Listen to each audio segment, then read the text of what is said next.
유달리 지쳐 보이네요. 할렐루야. 할렐루야.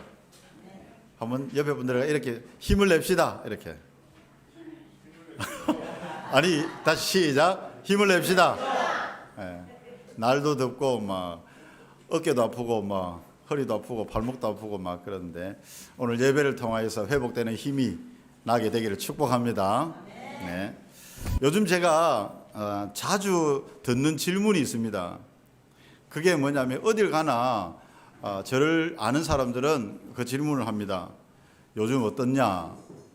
왜 어떻냐? 이 말에는 아내가 내려왔는데 어떻냐? 네, 이 말입니다. 두 부류의 사람들이 있는데 어떤 사람은 얼굴이 너무 좋아 보인다 하는 사람이 있고, 또 어떤 사람은 얼굴이 너무 어둡다 갑자기 이렇게 말하는 사람이 있습니다. 정확하게 말씀드리겠습니다. 너무 좋습니다. 그런데 불편함은 있습니다. 불편합니다. 이제 아내가 떨어져 있던 데가 3년 8개월이에요. 이제 3년 8개월 동안 저는 제 마음대로 까자 묻고 싶으면 까자 묻고, 막 자다가 양발 벗어가지고 이불 안에 이어놓고, 막 빨래를 한 거 해놓고 막 마음 내킬 때 하고, 그 다음에 막 쓰는 것도 뭐 그렇고 막 하여튼 누가 안 오면 엉망진창으로 해놔도 아무 상관이 없으니까, 내하고 하수비만 동의되면 되니까 아무 문제가 없었습니다. 근데 아내가 오면서부터 내가 보기에는 괜찮은데, 아직도 멀쩡한데, 좀 이따 빨아도 되는데, 좀 이따 치워도 되는데, 계속해서 이제 막 이야기를 하기 시작합니다. 좋으나 불편은 하다. 이게 솔직한 심정입니다. 여러분, 자기가 원하는 바가 있지만, 이것이 하면 내가 편하고 내가 원하는 대로 하면 좋을 것 같지만, 그러나 해야 될 것들이 살다 보면 분명히 있는 것이죠. 그런데 그 대부분은 어떠냐면 불편합니다. 결혼도 얼마나 로맨틱합니까? 영화를 보면 아주 멋있죠. 예. 아기도 얼마나 귀엽습니까? 아기 보면 막 갑자기 막 영혼이 회복되고 막 기쁨이 생기고 막 이렇잖아요. 그런데 결혼 생활은 어떻습니까? 결혼 생활은 그렇게 로맨틱하지 않습니다. 진짜 이래요. 내가 생각하는 것과 현실은 분명히 다름을 알아야 되고 인정이 돼야 됩니다. 그런데 여전히 결혼 생활을 하는데 드라마에서 나오는 또는 책에서 나오는 내가 상상하는 대로 결혼 생활이 될 것이라 생각했던 사람들은 결혼 생활이 점점 어려워지는 겁니다. 여러분, 아기들이 얼마나 예뻐요? 그런데 육아 생활 더 이상 말은 생략하도록 하겠습니다. 10시부터 모였는데, 그래갖고 오전 10시에 모여서 저녁 9시에 이제 갔습니다. 우리 교사를 비롯한 선생님 한 12분 정도, 그리고 아이들이 구름대 같이 우리 아이들 4명인데 하여튼 11명이 이제 교회 처음 와본 애들이, 그것도 대부분 7살짜리예요. 근데 그 아들을 잡고 막 놀고 설교하고 찬양을 50분 동안 하고 퀴즈 맞추는 거 선물 주고 막 싫다고 하고 이거 이거 싫다 하고 막, 그런데 막 밥 먹이고 막 이렇게 하는, 이야, 우리 육아를 하는 가정을 보면 저는 위대하다고 생각합니다. 우리 박수 한번 쳐주세요. 아니 정말로 여러분, 그냥 막 박수가 아니고 밥을 사줘야 돼요. 우리도 다 했는데 그렇게 생각하지 마시고, 제가 해보니까 진짜 아이가 귀여운 것과 육아를 돌보는 것은 완전히 다른 이야기입니다. 희생과 대가가 크게 지불되는 것이죠. 그런데 그 안에 기쁨이 없냐? 보람이 없냐? 아니요. 기쁨과 보람이 있어요. 그러나 희생과 대가도 분명히, 여러분 삶의 모든 원리가 그래요. 오늘도 예배 오는 것이 쉽지 않았을 거예요. 갈등했을 수도 있겠어요. 어려울 수도, 무거운 짐이 우리 가운데 있을 수도 있었을 것 같아요. 그런데 오늘 예배를 드리고 갈 때 여러분들 마음이 바뀌게 되기를 축복합니다. 이게 우리 마음대로, 우리 생각대로, 내가 편한 대로 하는 것이 아니라 그와 다른 불편함에서 오는 기쁨과 감사가 있다. 분명히 이것을 알면 좋겠어요.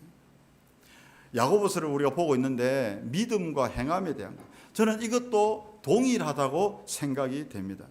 여러분, 말씀만 듣고 하나님을 믿기만 하고 또 그렇게 그 신앙생활이라고 하는 것만 하면 할만할 것 같아요. 기도하고 주일날 예배 오고 헌금하고 그리고 찬송하고 뭐 봉사도 좀 하고 이러한 것들을 할만할 것 같아요. 왜? 구원 준다는데, 천국 간다는데, 영원한 생명이라는데 이 정도는 할 수 있지 않겠어요? 이 정도는 할 수 있을 것 같아요.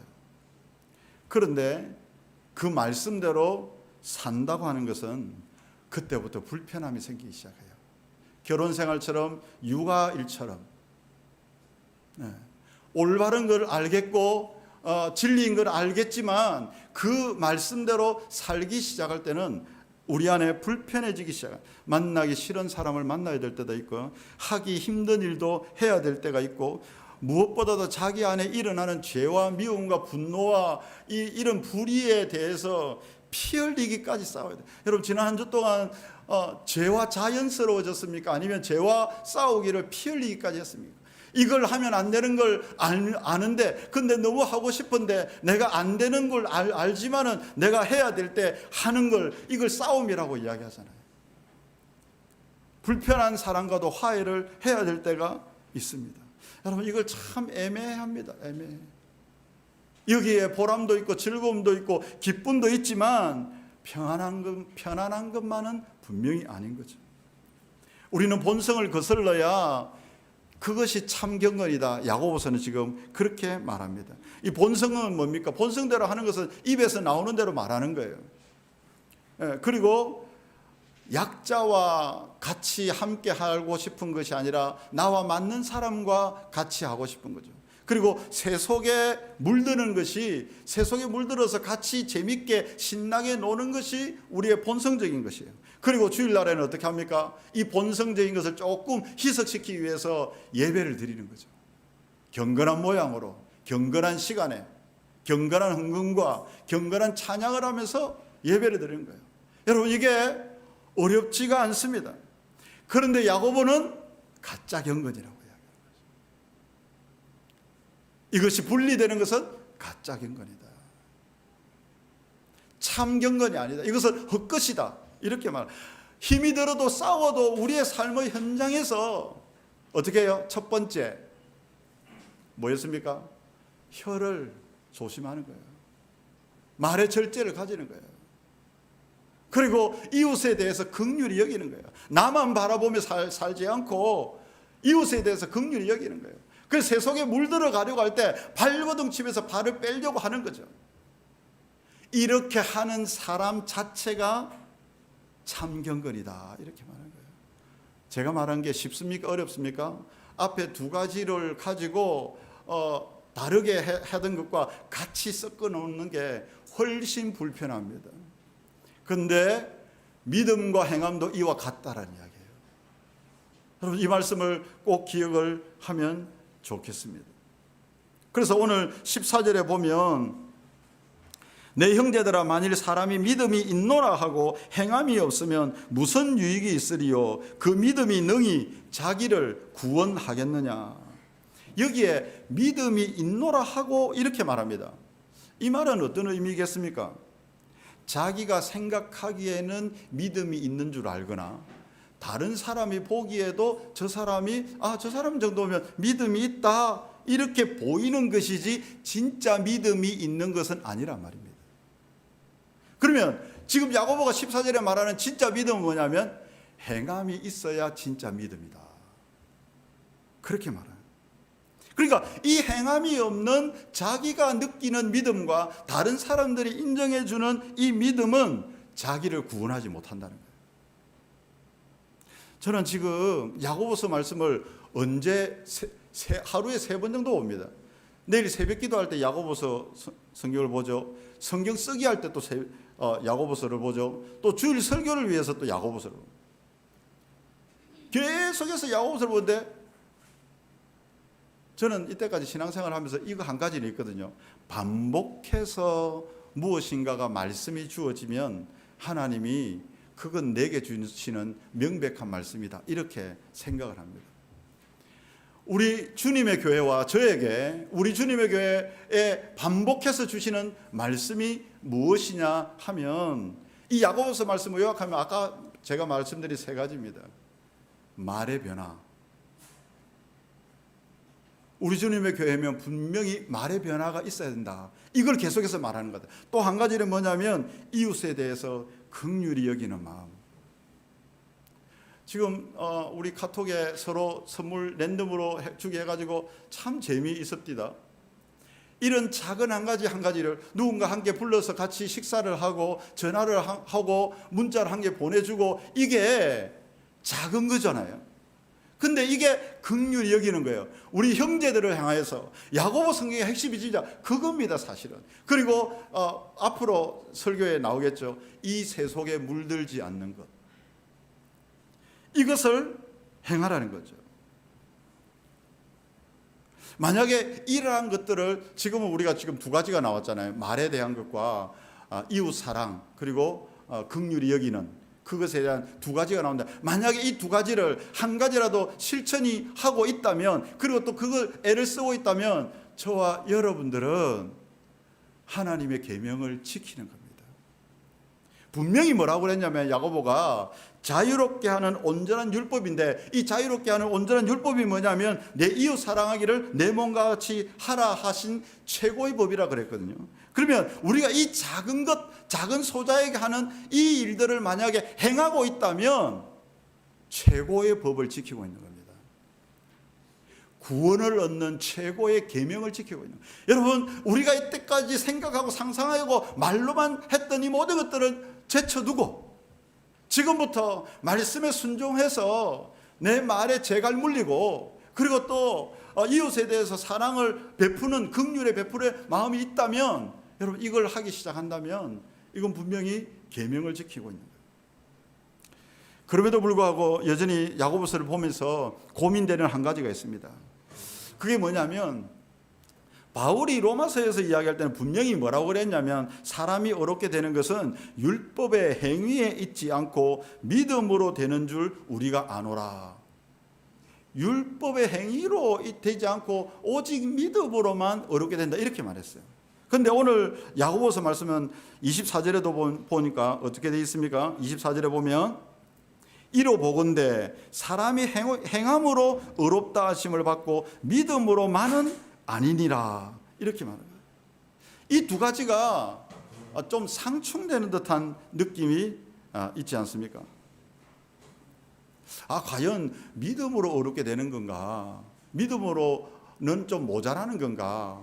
꼭 행함이 있어야 그러면 어렵게 되는 건가? 이 두 가지는 어떻게 연결이 되는 것인가? 여러분 이렇게 생각하시면 좀 쉽습니다. 이 의라고 하는 것, 디카이오라고 하는 의롭게 되다라고 하는 뜻에는 두 가지 의미가 있습니다. 한 가지 의미가만 있는 게 아니에요. 두 가지 의미가 있는데 그게 뭐냐면 신분적인 의와 삶적인 의가 동시에 사용된다는 거예요. 그러니까 이 사람이 의롭지 않아요. 그런데 법정 용어거든요. 너는 의롭다 해줄게, 이렇게 하는 게 칭의죠. 이게 신분적인 의미다. 나는 의롭지 않아요. 그런데 법정에서 무죄하면 무죄잖아요. 바울이 로마서에서 이야기하는 것은 이 신분적인 의에 대해서 이야기를 한 겁니다. 그런데 야고보가 이야기하는 것은 삶적인 의를 이야기합니다. 이 신분적인 의를 가진 사람은 삶의 열매로서 의로운 삶이 나타나야 된다라고 말하는 것입니다.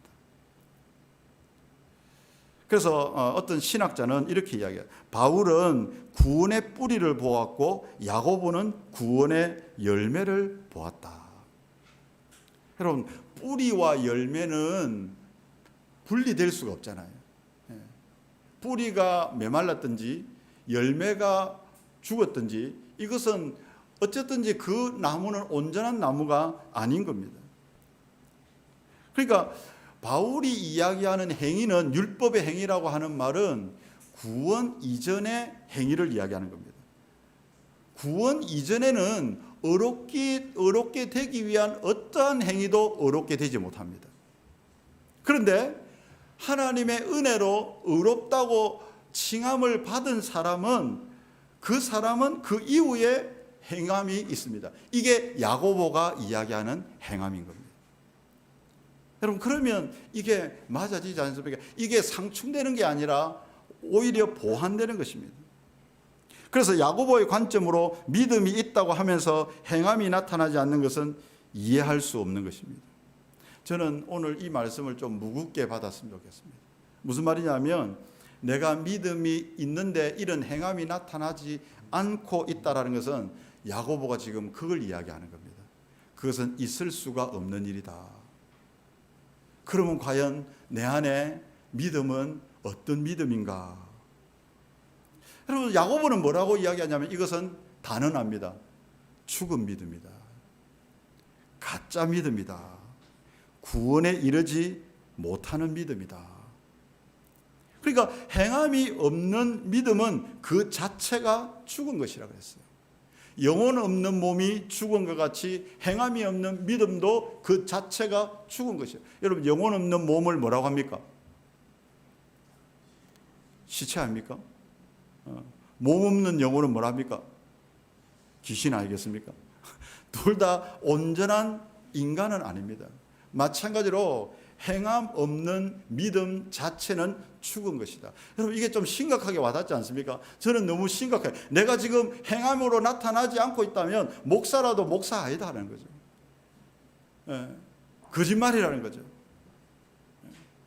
이게 얼마나 중요한 말인지 모릅니다. 그래서 저와 여러분 한번 생각해 보아야 됩니다. 나는 지금 살아있는 믿음인가 아니면 죽은 믿음인가? 그리스도의 삶에 변화가 없고 사람들에게 비난을 내가 받고 있다면 이것은 어떤 윤리 도덕적인 차원이 아니라 우리의 믿음의 유무의 문제라는 거죠. 죽고 사는 문제라고 하는 것입니다. 여러분, 18절 한번 보십시다. 18절 같이 읽어보겠습니다. 같이 시작. 말하기를 너는 믿음이 있고 나는 행함이 있으니 행함이 없는 내 믿음을 내게 보이라. 나는 행함으로 내 믿음을 내게 보이리라 하리라. 가상의 인물을 야고보는 이야기해요. 그 가상의 인물이 뭐냐면 믿음이 있다고 하지만 행함이 없는 사람이에요. 그러면 그 사람을 어떻게 믿음을 보일 수 있겠습니까? 믿음이 있다고 말해요. 근데 행함이 한 개도 안 나타나요. 자기 혼자 좋아요. 자기 혼자 믿음이 있다고 이야기해요. 근데 행함으로는 한 개도 나타나지 않아요. 보여줄 수가 없어요. 그러면 과연 그 사람의 믿음이 진짜인가? 이런 사람들은 또 이렇게 이야기합니다. 남의 믿음을 그렇게 함부로 판단하지 마라. 믿음에는 각자가 있는 것이지 당신이 보는 그게 전부가 아니지 않느냐. 각자에게 믿음이 있지 않느냐. 함부로 판단하면 안 되지 않느냐. 이런 이야기를 합니다. 그런데 여러분, 그 말도 틀리진 않아요. 그런데 오랫동안 기다려봐도 그 사람은 여전히 믿음의 열매가 나타나지 않고 있어요. 그러면 야고보의 말에 의하면 그 믿음은 가짜라는 것입니다. 여러분, 빛이 있습니다. 빛이 있으면 어둠이 밝혀지게 마련이에요. 예수님은 자주 우리를 향하여 너희는 빛의 자녀라. 믿음이라고 하는 것은 예수님 믿고 구원받는 것은 마치 생명과 빛과 같다는 말을 자주 합니다. 그것은 드러나지 아니할 수가 없어요. 산 위에 있는 동네가 숨겨지지 못할 것이다. 그렇게 말하죠. 그래서 마태복음 5장 16절에도 너희 착한 행실을 보고 하늘에 계신 너희 아버지께 사람들이 영광을 돌리게 하라. 너희 착한 행실을 보고잖아요. 이 말은 무슨 말이겠습니까? 믿음이 보여졌다는 말이죠. 보여지지 않는 믿음은 알 수가 없다는 거예요. 하나님도 알 수 없다라고 하는 것입니다. 우리 주변에 복음을 거부하고 교회 오기를 싫어하는 사람들이 있습니다. 그런데 사람들과 이야기를 해보면 그 사람들의 하는 말이 대부분이 뭐냐면, 교회 다닌 사람들이 믿음이 있다고 하면서 자기가 생각하기에 거기에 합당하지 않는 삶을 사는 것을 보고 도저히 내가 교회 갈 이유가 없어 보인다, 이런 이야기를 하는 사람을 많이 봅니다.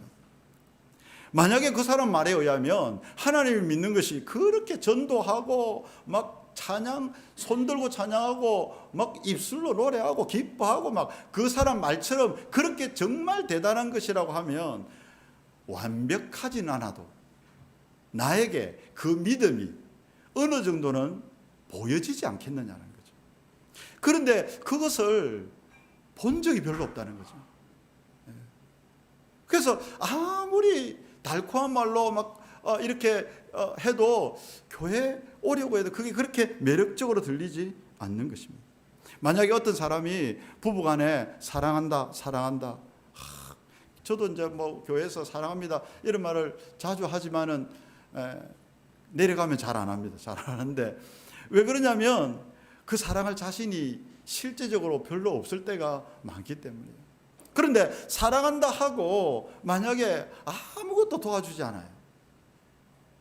아무것도 위로되지 않아요. 정말 필요로 할 때는 아무도 없어요. 그러면 그 사람의 사랑한다는 게 진짜 사랑한다는 걸까? 부부간에 이런 의문점을 가질 때가 있지 않습니까? 이게 바로 15절과 16절에 나와 있는 내용입니다. 만일 형제나 자매가 헐벗고 일용할 양식이 없는데 그 사람에게 말합니다. 평안히 가라, 덥게 하라, 배부르게 하라, 잘 먹고 잘 살아라, 이렇게 말한다고 해서 그 사람이 하나도 배불러질 게 없는 거죠. 그러니까 아무것도 변화될 게 없는데 그렇게 하라고 하는 것이 과연 의미가 있는 것인가요?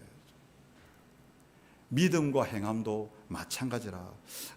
기도할게요, 이런 말 자주 합니다. 그런데 저는 살면서 가장 어려운 말 중에 하나가 기도할게요. 왜냐하면 기도는 좀 책인 것 같아요. 그 문제가 해결되기 전까지 저의 온 신경은 그 사람의 이야기, 그 기도 제목에 대한 그 이야기가 떠나지 않습니다. 그래서 그게 해결되든지 아니면 다른 쪽으로 치유가 되든지 이렇게 될 때, 그때야 비로소 그 기도해 줄게 하던 이걸 놓을 수가 있더라고요. 그래서 기도할게, 해줄게요, 이거 참 쉽지 않은 말입니다. 그런 의미에서 우리가 하나님을 믿는다는 것은 사람에 대한 책임을 진다는 말과 비슷하지 않을까. 여러분 너무 조용히 하니까 아멘을 한번 해보시기 바랍니다.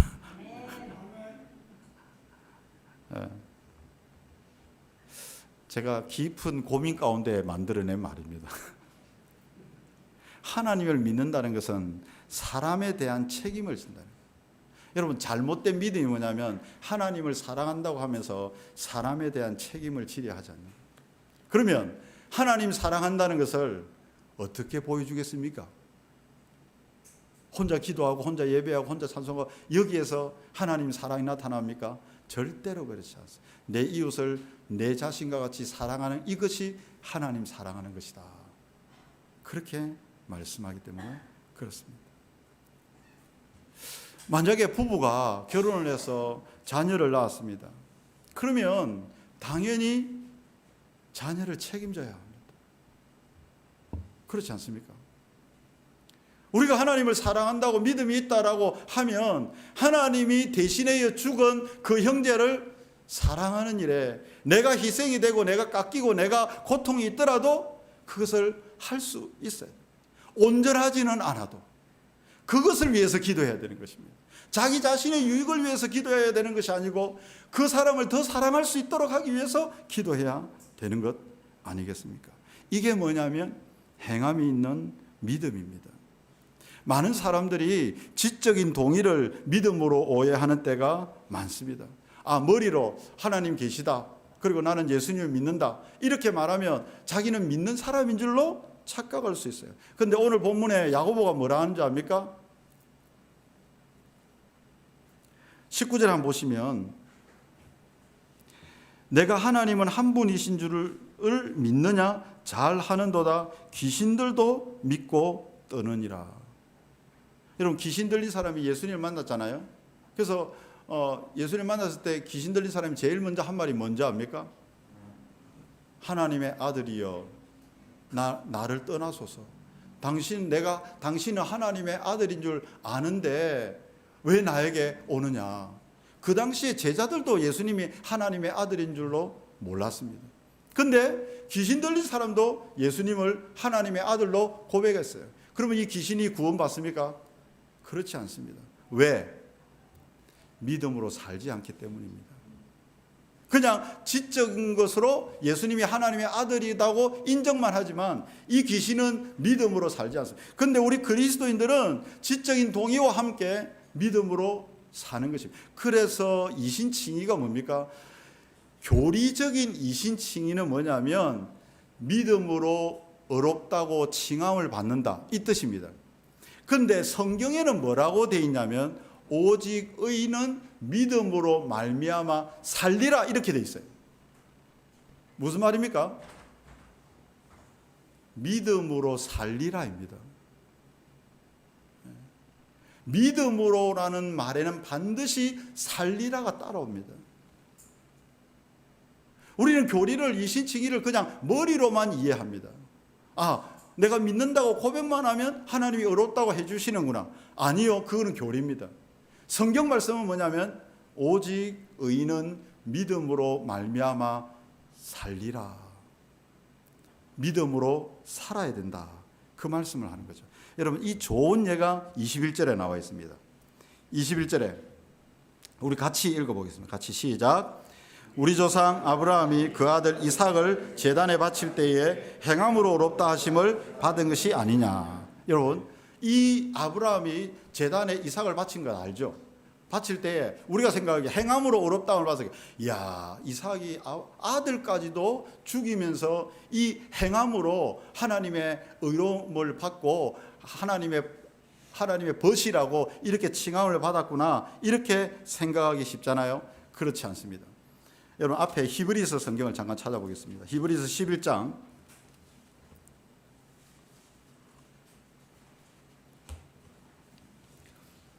17절에서 19절까지 야고보서는 딱 잡아놓고 히브리서 11장 17절에서 9절까지 야고보서 바로 앞에 있습니다. 우리 같이 읽어보겠습니다. 시작. 아브라함은 시험을 받을 때에 믿음으로 이삭을 드렸으니 그는 약속들을 받은 자로 돼 그 외아들을 드렸느니라. 그에게 이미 말씀하시기를 내 자손이라 칭할 자는 이삭으로 말미암으리라 하셨으니 그가 하나님이 능히 이삭을 죽은 자 가운데서 다시 살리실 줄로 생각한지라. 비유컨대 그를 죽은 자 가운데서 도로 받은 것이니라. 아멘. 다시 야고보서로 옵니다. 잘 보십시오. 야고보서의 말씀에는 단순히 아브라함이 이삭을 드린 그 행위가 하나님의 의롭다함을 받았다고 생각하지만 히브리서의 말씀에 의하면 그것은 아브라함이 이삭을 드릴 때도 죽이지 않든지 희생 다른 제물을 이미 예비해 놓았든지 죽여도 살리실 것이라는 믿음으로 드렸다, 이렇게 말하고 있는 거예요. 그러니까 아브라함은 그냥 단순히 행함으로 의롭다 한 게 아니고 그의 믿음이 살아낸 행위를 가지고 의롭다 됐다, 이렇게 말. 한 가지 더요. 이 야고보서 지금 2장 23절을 한번 보십시다. 23절 같이 읽어보겠습니다. 시작. 이에 성경에 이른 바 아브라함이 하나님을 믿으니 이것을 의로 여기셨다는 말씀이 이루어졌고 그는 하나님의 벗이라 칭함을 받았나니. 잘 보십시오. 여기서 아브라함이 하나님을 믿으니 이것을 의로 여기셨다, 이 말은 창세기 15장에 나오는 내용입니다.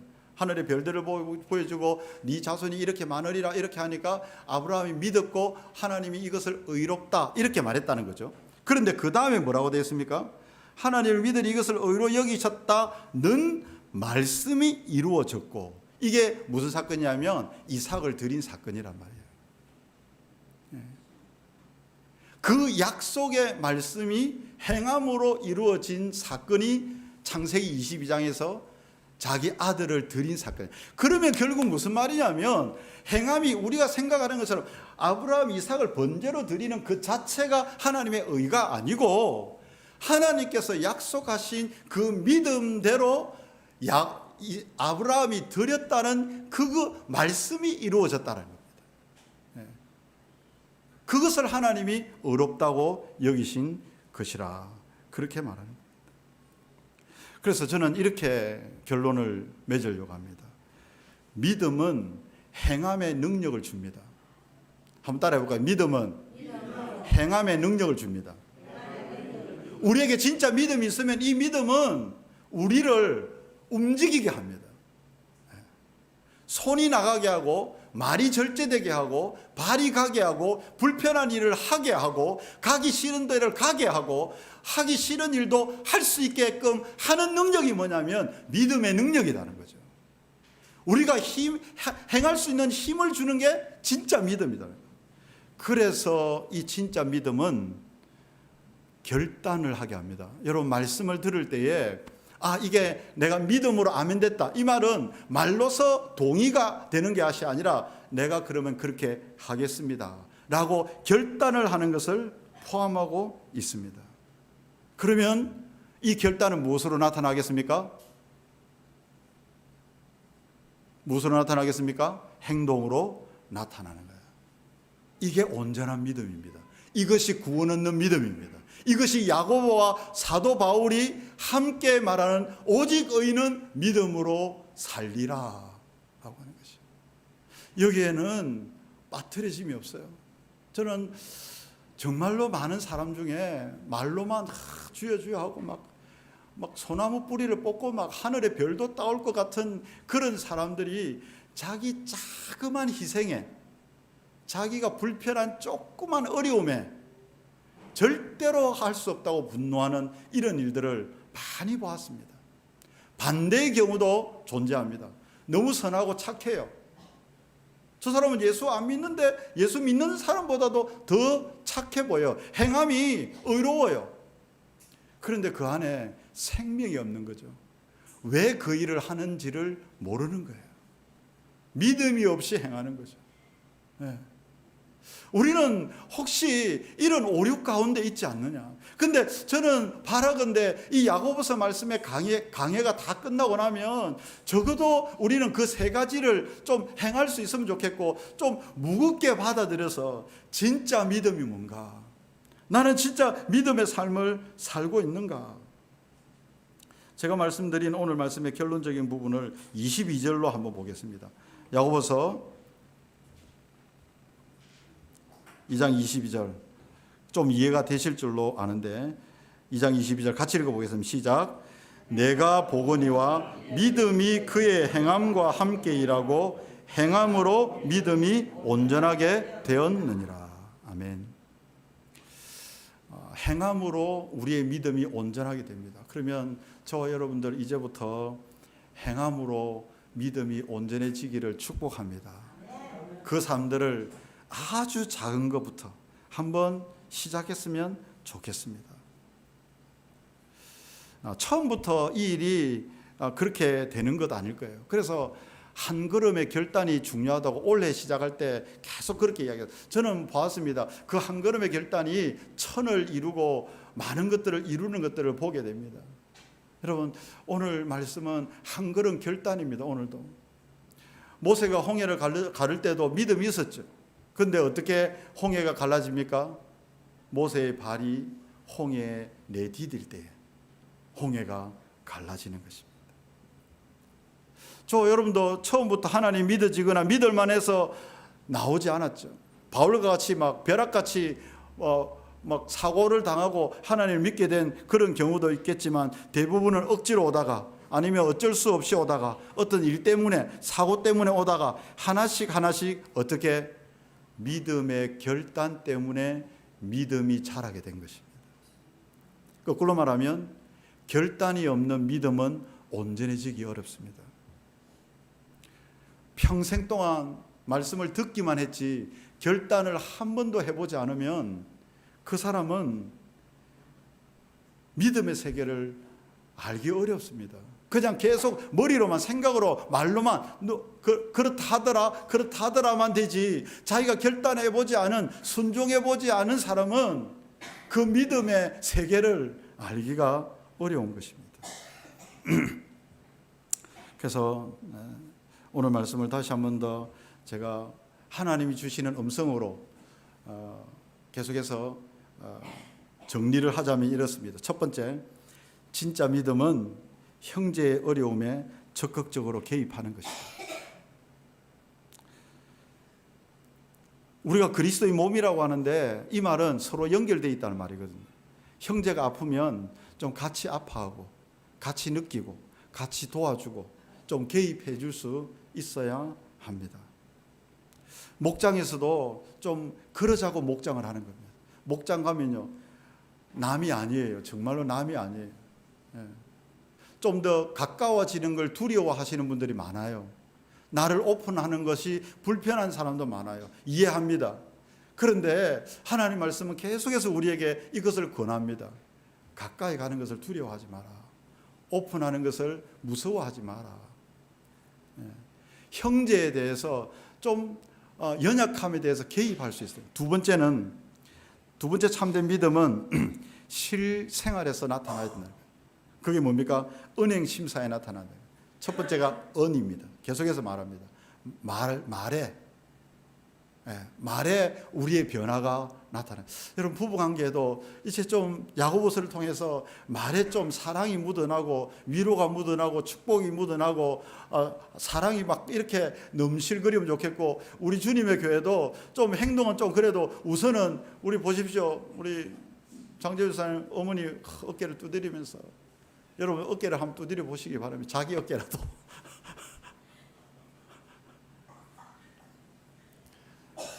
분위기가 별로 안 좋네요. 마지막 세 번째 참된 믿음은 손까지 내려가는 거죠. 손으로 섬길 수 있는, 카톡으로도 섬길 수 있는 이런 일들이 있으면 좋겠다. 그래서 오늘 말씀대로 야고보서를 통해서 우리 주님의 교회 계속해서 이 말씀을 하시는 것 같아요. 그래서 이 말씀을 실제적으로 우리의 삶에 지켜 행할 수 있는 저와 여러분들, 그래서 구원 얻는 믿음, 진짜 믿음을 소유하고 천국 백성이 되시기를 주님의 이름으로 축복합니다. 찬송가 3